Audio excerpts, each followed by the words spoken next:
Hello viewers, welcome to BRK health life. నేను మీ Fatima. So ఈరోజు మనతో పాటు అయితే స్టూడియోలో ఉన్నారు ప్రముఖ ఆయుర్వేద వైద్య నిపుణులు డాక్టర్ చిట్టిబట్ల వంశన శర్మ గారు మనతో పాటు ఉన్నారు స్టూడియోలో. సార్ని అడిగి మరిన్ని వివరాలు తెలుసుకుందాం. నమస్తే సార్. నమస్తే. ఎలా ఉన్నారు? బాగున్నానమ్మా. ఓకే, సో మీరు బాగున్నాను అని చెప్పి అంత ఎనర్జెటిక్ గా చెప్తున్నారు. సో చాలా మంది అయితే సార్ ఈ మధ్య కాలంలో ఫేస్ చేస్తున్నారు, మన బాడీ పార్ట్స్ లో కళ్ళు అనేది మనకు చాలా ఇంపార్టెంట్. సో అలాంటి కళ్ళకి కంటి చూపు మెరుగు అవ్వాలంటే ఏం చేస్తే మంచిది అంటారు? చాలా మంది అయితే బయట రకరకాల ట్రీట్మెంట్స్ తీసుకుంటున్నారు, అయినా కొంతమందికి తగ్గుతున్నాయి, కొంతమందికి తగ్గట్లేదు. సో ఆపరేషన్స్ చేసుకుంటున్నారు. ఇలాంటివి ఏం లేకుండా చాలా మంది దగ్గర డబ్బులు ఉండవు కదా సార్, మిడిల్ క్లాస్ పీపుల్, కొంచెం మంది పేదవాళ్ళు ఉంటారు. సో అలాంటి వాళ్ళు చాలా ప్రాబ్లం ఫేస్ చేస్తున్నారు. సో కంటి చూపు మెరుగవ్వాలంటే ఈజీగా ఏమైనా మంచి రెమెడీ చెప్పమనండి సార్, మంచిగా చెప్తారు కదా అని అడుగుతున్నారు. సో వాళ్ళ కోసం చెప్పండి సార్ మంచి. నిజంగా మీరు అడిగినట్లు ఈ మధ్య కాలంలో ఈ కంటికి సంబంధించినటువంటి సమస్యలు చాలా పెరిగిపోతున్నాయమ్మా.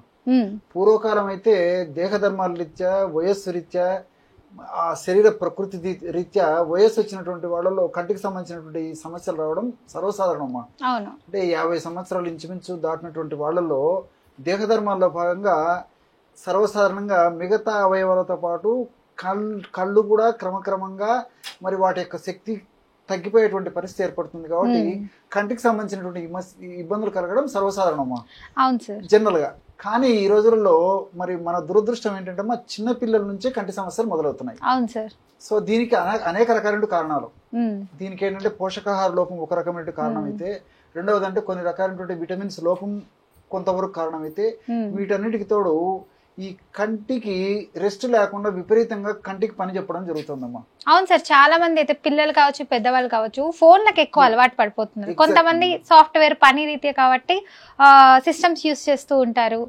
సో ఇలాంటి ప్రాబ్లమ్స్ లేకుండా ఉండాలంటే కొంతవరకైనా మెరుగయ్యే విధంగా ఒక మంచి టిప్ చెప్పండి. తప్పకుండా. సో దీనివల్ల ఏమైతుందంటే మరి చిన్న వయసు నుంచి ఈ విధంగా కావడం వల్ల మరి పెరిగే వయసు నుంచే కంటికి అంత శ్రమ పెట్టడం చేత ఏమైతుందమ్మా మరి చిన్న వయసులోనే కంటికి సంబంధించిన సమస్యలు రావడము, మరి స్పెక్టకిల్స్ వాడాల్సిన పరిస్థితి రావడం జరుగుతుంటుందమ్మా. మీరు ఉదాహరణకి ఇప్పుడు స్టూడెంట్స్ విషయంలో కానీ, లేకపోతే కాలేజ్ స్టూడెంట్స్ కానీ, లేకపోతే చిన్నపిల్లలు స్కూల్ గోయింగ్ స్టూడెంట్స్లో కానీ, మీరు ఒక టాప్ ర్యాంకర్స్ వచ్చినటువంటి వాళ్ళు కానీ, ఒక 50 మందో 100 మందినో మరి ఆ యొక్క పేపర్లో కానీ అడ్వర్టైజ్మెంట్ వచ్చినప్పుడు లిస్ట్ చూడండి అమ్మా. అవును సార్. బాగా మరి కౌంట్ చేయండి, ఎంతమంది స్పెట్స్ పెట్టుకుంటారో మీకే తెలిసిపోతుంది. అంటే చిన్న వయసులోనే మరి స్పెట్స్ పెట్టుకోవాల్సిన పరిస్థితులు ఏర్పడుతుంటే కంటికి ఎక్కువ స్ట్రైన్ ఇవ్వడం జరుగుతుంది అన్నమాట. సో ఏది ఏమైనప్పటికీ మరి కొన్ని పరిస్థితుల్లో మరి కాలం అలా ఉంది కాబట్టి తప్పని పరిస్థితి వల్ల కొంతమంది అది చేసేటువంటి పరిస్థితి ఏర్పడుతుంది. వాళ్ళు హార్డ్ వర్క్ చేయాల్సి వస్తుంది. అదేవిధంగా కంటికి ఆ విధంగా శ్రమ పెడితే గానీ మరి స్ట్రగుల్ ఫర్ ఎగ్జిస్టెన్స్ కదమ్మా, జీవన పోరాటం కదా. మరి ఆ కాంపిటీషన్ నిలబడాలంటే తప్పడం లేదు. సో ఏది ఏమైనప్పటికీ మరి కళ్ళు దెబ్బతినకుండా, కళ్ళ ఆరోగ్యం దెబ్బతినకుండా, కళ్ళకు సంబంధించిన సమస్యలు రాకుండా, కళ్ళకు సంబంధించినటువంటి జబ్బులు ఏమైనా వచ్చినప్పటికీ అవి తొందరగా తగ్గేందుకు, మరి కంటి యొక్క దృష్టిని మెరుగయ్యేందుకు చక్కటి ఔషధాన్ని, హోమ్ రెమెడీని చెప్తాను. అదేవిధంగా మార్కెట్ లో దొరికేటువంటి ఔషధాన్ని కూడా చెప్తానమ్మా.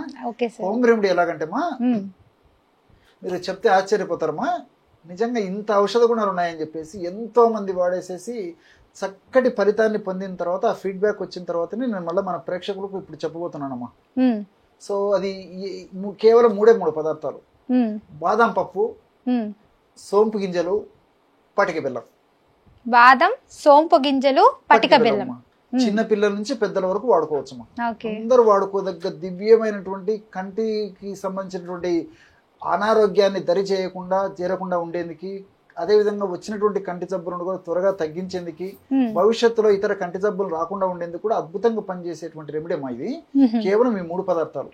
ఎలాగంటే ఉదాహరణకి బాదం పప్పును మంచి నెయ్యిలో కాస్త వేయించేసేసి ఒక 100 గ్రాములు తీసుకోవాలమ్మా, పౌడర్ చేసేయాలి. అదేవిధంగా సోంపు గింజలని నెయ్యి లేకుండా అలాగే వేయించేసేసి పౌడర్ చేయాలి. సో బాదం పప్పు పొడి 100 గ్రాములు, సోంపు గింజల పొడి 100 గ్రాములు, పటిక బెల్లం అమ్మా. పటిక బెల్లం అంటే మీకు తెలుసు కదమ్మా, దీన్నే కలకండ అంటారు, కండ శర్కర అంటారు, మిశ్రీ అని చెప్తారు, నవబోత్ అని చెప్తారు, ఒక్కొక్క ప్రాంతంలో ఒక పేరుతో పిలుస్తుంటారు. సో మనకు మార్కెట్ లో కూడా దొరుకుతుందమ్మా.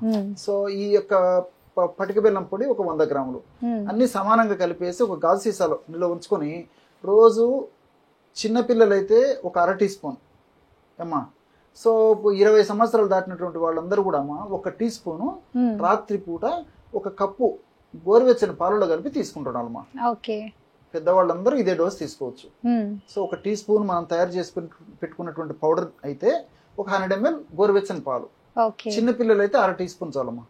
సో మరి తల్లులు కొంచెం శ్రద్ధ వహించేసి, మరి పిల్లల కంటే పిల్లలకు తెలియదు కదమ్మా, తల్లులు కొంచెం జాగ్రత్తగా పాటించడం వల్ల రోజు నేను చెప్పినటువంటి పద్ధతిలో ఇలాంటి ఔషధాన్ని ఇవ్వగలిగిన కంటి జబ్బుల నుంచి వాళ్ళు బాగా రక్షింపబడినటువంటి వాళ్ళు అవుతారమ్మా వాళ్ళ పిల్లలు. సో పెద్దలు కూడా ఈ పద్ధతిలో వాడుకోవచ్చు. ఇది ఒక పద్ధతి, రోజు రెగ్యులర్ గా వాడుకోవచ్చు. కావాలంటే ఒక 3 మాసాలు 4 మాసాలు వాడిన తర్వాత ఒక 1 month గ్యాప్ ఇచ్చేసి మళ్ళీ వాడుకుంటూ ఉండొచ్చు. సో మరీ వెయిట్ ఉన్నటువంటి వాళ్ళు కానీ, షుగర్ వ్యాధిగ్రస్తులు కానీ, షుగర్ వచ్చేటువంటి టెండెన్సీ ఉన్నటువంటి వాళ్ళు కానీ, రక్తనాళాల సమస్యలు ఉన్నటువంటి వాళ్ళు కానీ, అంటే బ్లాక్స్ ఇలాంటి సమస్యలు ఉన్నటువంటి వాళ్ళు అయితే మాత్రం ఈ పటిక బెల్లం పొడి కాకుండా మిగతా 2 పదార్థాలు కలిపేసేసి పాలలో కలిపి తీసుకుంటే సరిపోతుందమ్మా. ఓకే సార్, దీంతో పాటు ఇంకా ఎలాంటి ఆహార పదార్థాలు తీసుకుంటే మంచిది అంటారు కంటి సమస్యలు రాకుండా ఉండడానికి? కంటికి సంబంధించినటువంటి కంటికి క్యారెట్ మేలు అని చెప్పేసి పెద్దలు చెప్తుంటారు. సో క్యారెట్ లో ఏ విటమిన్ ఉంటుందమ్మా, కంటికి మిగతా విటమిన్లు పోషక పదార్థాలతో పాటు ఏ విటమిన్ చాలా చాలా అవసరం. సో క్యారెట్ చాలా చాలా అవసరం. ఇంకోటి ఏంటంటే ఈ యొక్క ఆకుల్లో కూడా ఈ కరివేపాకు చాలా చాలా మంచిదమ్మా. కరివేపాకు చాలా మందికి తెలియదు కానీ ఆహారంలో, ఆహార పదార్థాల వంటకాల తయారీలో మరి తల్లులు కరివేపాకును ఎక్కువగా ఆహార పదార్థాలు వేసి వంటకాలు తయారు చేసి మరి ఇవ్వడం వల్ల పిల్లలకు మంచిది. అదే విధంగా ఇంట్లో మరి ఆడవాళ్లే కదమ్మా ఈ కార్యక్రమాలు చేసేది, వాళ్ళకి కొంచెం కరివేపాకుని ఎక్కువ వాడుకున్నట్టయితే కుటుంబ సభ్యులకు అందరికి కూడా ఈ యొక్క కరివేపాకు ఉన్నటువంటి ఏ విటమిన్ బాగా పనిచేసేసి వాళ్ళ కంటి జబ్బులు రాకుండా ఉండేందుకు, వచ్చినటువంటి కంటి జబ్బులు త్వరగా తగ్గేందుకు కూడా ఉపయోగపడుతున్నామా. కాబట్టి కరివేపాకు ఎక్కువ వాడుకోవాలి. అదే విధంగా కరివేపాకు పొడి కూడా ఒకవేళ అలా కాకపోతే కరివేపాకును వేయించేసేసి పౌడర్ చేసేసి రోజు ఒక 1/2 చెంచా నుంచి ఒక 1/2 చెంచా వరకు ఏదో ఒక రూపంలో కరివేపాకు పొడైన వాడుకోవచ్చు. లేకపోతే కరివేపాకు నేను చెప్పినట్లు ఆహార పదార్థాల వంటకాల తయారీలో వాడుకోవచ్చు. ఏదో ఒక పద్ధతిలో కరివేపాకు వాడుకోవచ్చు. అదే విధంగా పొన్నగంటి కూర అని చెప్పేసి దొరుకుతుందమ్మా. పొన్నగంటి, పొన్న అంటే బంగారం, ఎగ్జాక్ట్లీ అమ్మా. పొన్న అంటే బంగారం అని చెప్పేసి అమ్మా. గంటి అంటే కన్ను, అంటే కంటికి బంగారంతో సమానం. అంటే ఉన్నటువంటి వాటిల్లో బంగారుకి అత్యంత ప్రాధాన్యత ఇస్తామమ్మా. ఆ విధంగా కంటికి సంబంధించినటువంటి వాటిల్లో పొన్నగంటి కూరకు అంత ప్రాధాన్యత మన పెద్దవాళ్ళు ఇచ్చి అనుభవపూర్వకంగా గ్రహించారు. కాబట్టి దాన్ని క్రమక్రమంగా తెలుగులో కూడా పొన్నగంటి కూర అని పేరు పెట్టడం జరిగిందమ్మా.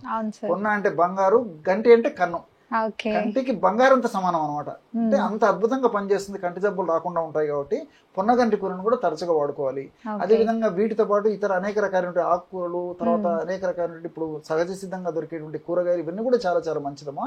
మరి అదే విధంగా ఈ వెజిటబుల్, తర్వాత ఈ ఫ్రూట్స్, సీజనల్ ఫ్రూట్స్, ఇవన్నీ కూడా మంచిదమ్మా. సో యాపిల్ గానీ, దానిమ్మ గానీ ఇలాంటి పళ్ళు మంచివే దొరికేటువంటి సహజ సిద్ధమైనటువంటి అన్ని కూడా కంటికి మేలు చేస్తాయి. వీటన్నితో ప్రత్యేకంగా ఈ క్యారెట్ వాడుకోవడం చాలా చాలా మంచిది. అదేవిధంగా ఈ కరివేపాకు, మునగ ఇలాంటివి కూడా కంటికి వాడుకోవడం కూడా చాలా చాలా మంచిదమ్మా. ఓకే, సో చూసారు కదా వ్యూవర్స్. సో సార్ చెప్పినట్టు కంటి సమస్యలు రాకుండా ఉండాలంటే కరివేపాకు అయితే మస్ట్ అండ్ షుడ్ అంట. చాలా మంది పిల్లలు, పెద్దవాళ్ళు కరివేపాకుని తీసి అవతల పడేస్తూ ఉంటారు. సో దయచేసి అలా చేయొద్దు. సో ప్రతి ఒక్కరు కరివేపాకుని తినండి, చాలా మంచిది. సో పొరగంటి కూర, ఇంకా చాలా ఆకుకూరలు అయితే ఉన్నాయి. డైలీ మీరు తినే ఆహారంలో అట్లీస్ట్ కొంచెమైనా మీరు ఒక 2 స్పూన్స్ ఉండేలాగా చూసుకోండి. Thank you so much sir, చాలా చక్కటి విషయాలు మాకు అందరికీ తెలియజేశారు. Thank you so much sir.